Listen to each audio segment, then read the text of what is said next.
Do you wish to commit yourself, your life, to this family? My name is Jeff.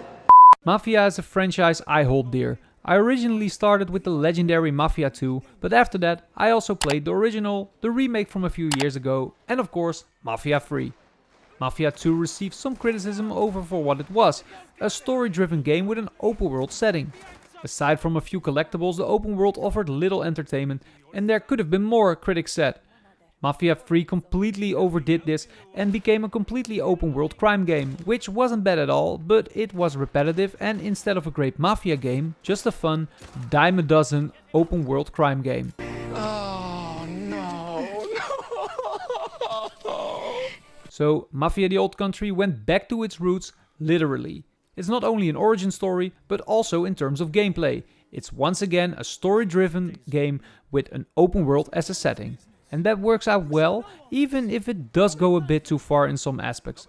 Let me tell you more. You know, if you had brains, you'd be dangerous. Sick burn. And I want to kick off by saying I think the story is truly brilliant. Yes, it pulls out all the cliches we know from all the Mafia films, series and games, but it's told so well that it's a real treat. The cast, their acting and voice acting also contribute to this, so you'll once again enjoy a story about family, loyalty and omerta. He broke Omerta. You play the game as Enzo, a miner who was once sold by his father to the Don who runs the mine. However, shit hits the fan and you are forced to flee the mine. You're eventually taken in by Don Torrisi, and within his family you slowly work your way up the ranks. On my land, you want nothing.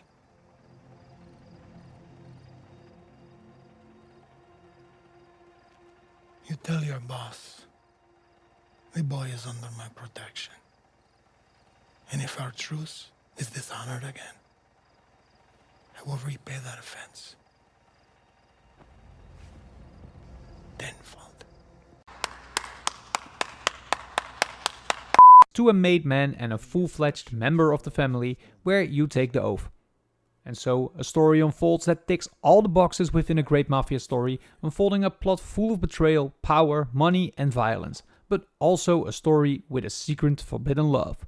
I want to be with you. I want that too. And like I said, I think it's brilliant. Sure, there's little original about the whole story, but it's simply told extremely well. It's also full of great moments and conversations that sometimes really bring a smile to your face. Yeah, it's going to be big.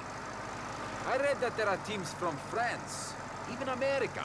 I don't believe that. Prize money like that brings a lot of interest. No, I don't believe you can read.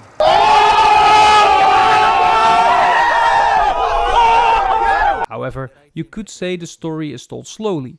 It takes quite a while before you're dealing with guns and cars and make your first real kill, but once you do, all hell breaks loose, including a fantastic climax, which I really hated but found oh so cool.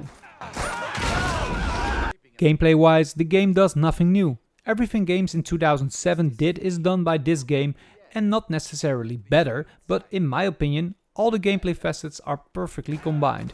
Simplicity is key, but that doesn't make it less entertaining. The gameplay essentially consists of driving, shooting, stealth and melee combat with knives. The driving is the weakest aspect. The cars drift way too much and are difficult to control, especially when they're going fast. And that's quite unusual for cars that you still have to crank manually. Come on, let's get going. The shooting works fine in my opinion. It's a simple cover-based shooter where you mainly wait for the enemy to pop his head from behind the cover to blow a hole in it. However, the enemies really do try pressure you at times, and the gun kickback is also very powerful, which doesn't always make aiming easy, but it does make the combat feel really cool. Let me see. The stealth is super basic, but works well. You can use some kind of X-ray view to see where the enemies are and then sneak up from behind them, either shanking or strangling them. You can then hide corpses in conveniently placed crates. The AI is quite forgiving in this regard, so the stealth sessions aren't very difficult.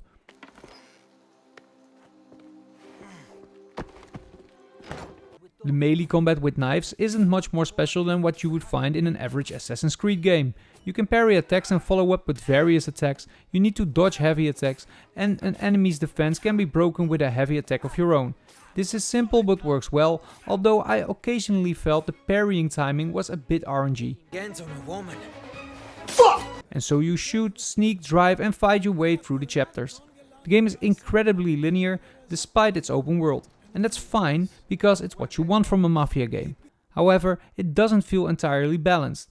The entire map is littered with collectibles, but you never really get the chance to search for them. You can also buy all sorts of things in various shops, from cars to clothing and weapons, and there's even a skill system based on a necklace that you can upgrade in the shop. However, you rarely encounter that shop, and if you do deviate on purpose from the path to visit it, you might find it to be closed. Or the game won't let you deviate from the route at all. What the fuck is that? The presentation is truly phenomenal.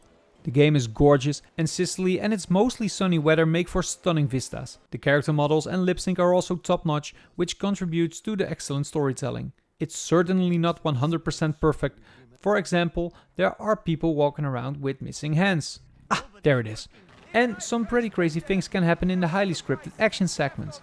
Like this moment, where during a racing mission, because yes, this Mafia game of course has racing missions, something happens to the car at a scripted moment that my passenger is about to fix. But he does it during a serious crash, but without any consequences. No power. Hold on, I'll take a look. Make it quick. It's time. Hold on steady, Enzo. What do you think I'm trying to do? Steady up. Fuel line. It's loose. Can you fix it? Yeah, just need to... Figli puttana. It's red hot. What? And there are more things like that, where doing anything differently than the game intends to will result in the game just straight out tripping balls. Why did I let you talk me into this? Here it is. Live, Enzo. I'm tripping balls. Mafia The Old Country is a fantastic Mafia game, but one with zero gameplay innovation and a complete imbalance between the linear storytelling and open world. The story is full of cliches and the game looks stunning. And all these ingredients combined make it simply fantastic. I understand you might not like this or maybe think this is mid or whatever, but I really enjoyed it. So I'm giving Mafia The Old Country an 8.8. It's certainly not perfect and it's not better than the parts 1 and 2, but it is really, really good. And it's not a full price game either. And that concludes this review. What did you think of Mafia The Old Country? Let me know in the comments and don't forget to like and subscribe if you liked the video. And for live gameplay, you can visit my Twitch, twitch.tv/gameplayofj, and don't forget to follow there too. And for more videos, check out the suggestions on the left or the channel on the right. And for now, thanks for watching, see you in the next video, bye!